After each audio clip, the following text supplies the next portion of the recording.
One thing has been obvious to me over the years of trying to identify my old family photographs, and that is I need help.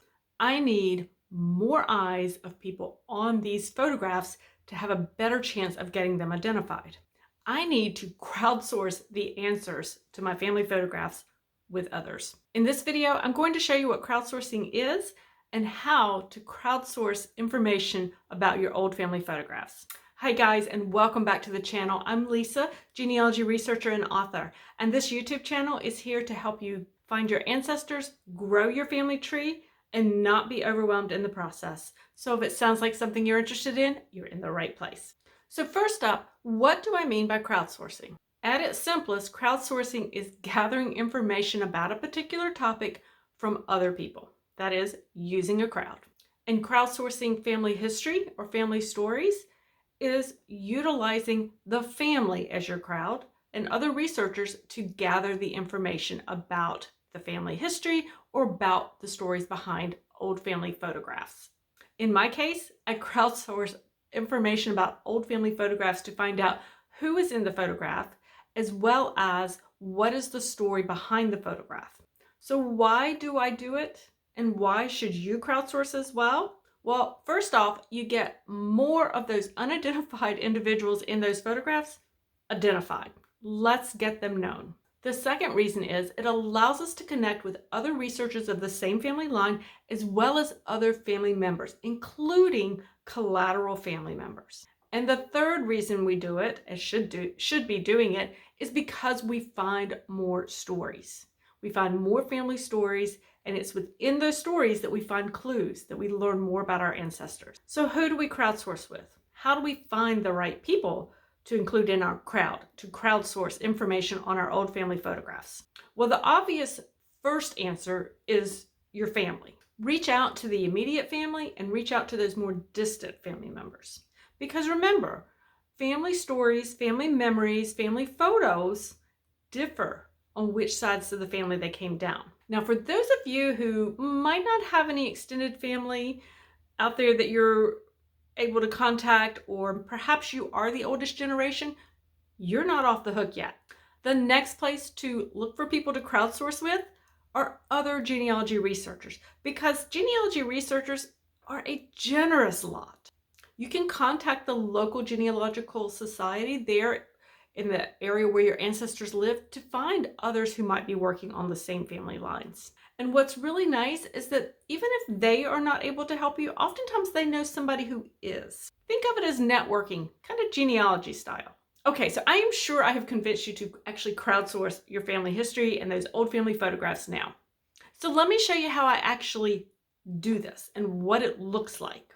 I use some different tools to take advantage of being able to converse and talk and share with other people on these stories. Now, one tool I use is Ponga. Ponga allows you to easily organize your family photos as well as to share them, but they take it one step further, and you're able to create conversations back and forth within their platform with other family members, with other researchers that you might have shared that photograph with. That's one of its unique strengths, and one you definitely want to check out. Now, I will have all links to all of these that I mentioned in the description below. Another tool I use, good old Facebook groups. Are you a member of a family Facebook group? I know I am. Or perhaps you're a member of a Genealogy Society's Facebook group. These are perfect places to crowdsource. Post your photograph in those groups and ask the group, do they recognize this person? Do they know the story behind this particular photograph? Maybe you're looking at individuals who are perhaps farming. Ask, does anybody know what crop that is? That can be indicative of where somebody lived, perhaps. So Facebook groups are a good place for you to include when it comes to crowdsourcing a particular photograph. You can also do something very similar over on Flickr by creating photo albums. You can invite people to view your photo albums. You can invite people to share comments about them to help you get them organized, to help get them identified, and to help get the stories told. Another tool that I use is email. It's great for getting more eyes on a family photograph because face it, We can be on a platform. We can be on Ponga, we can be on Flickr, we can be on Facebook groups, but not everybody that we need to talk to or that we want to talk to is going to be on these platforms. So we want to utilize multiple platforms in order to be able to get the most number of eyes looking at these photographs of ours so that we can increase our chances of getting the individuals identified as well as the stories behind that photograph, right? So email. Scan the photograph, attach it to an email, and email it to family members or friends or other researchers that you know of.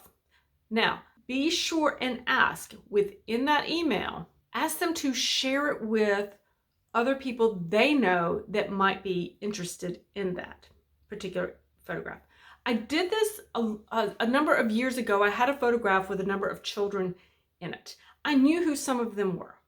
And so I sent the photograph, I emailed it to my dad, who was in the photograph, but I also emailed it to another cousin that I knew was in the photograph as well. Well, I didn't even ask. I should have asked, but I didn't. But it started a chain reaction because there were about 7 or 8 kids in this photograph. And what started out as 2 or 3 in my email chain ended up with about 6 because one cousin kept emailing it to another cousin who said, oh, you need to see this one. And it just kept going. And I realized there's a power there that they knew and were still connected with these cousins that I didn't even know who they were. And so always ask when you're sharing photographs, whether it's in a Facebook group, whether it's on straight up just email, ask people to share it if you'd like for them to. Ask them to share it to see if there's somebody else who might have information on a particular photograph. Again, just kind of expanding that crowdsourcing theory as you go. This is really one of my favorite ways to crowdsource when it comes to old family photographs, and that is taking them to a family reunion. This is fabulous, guys, because think about it. When you take these old family photographs to your family gathering, and I realize many of them may be virtual, but you can do this virtually as well, because I've done it on Zoom, you have a captive audience. It's a family reunion. People want to remember past generations. People want to remember stories. They love looking at old family photographs. So take time to get them out of your closet.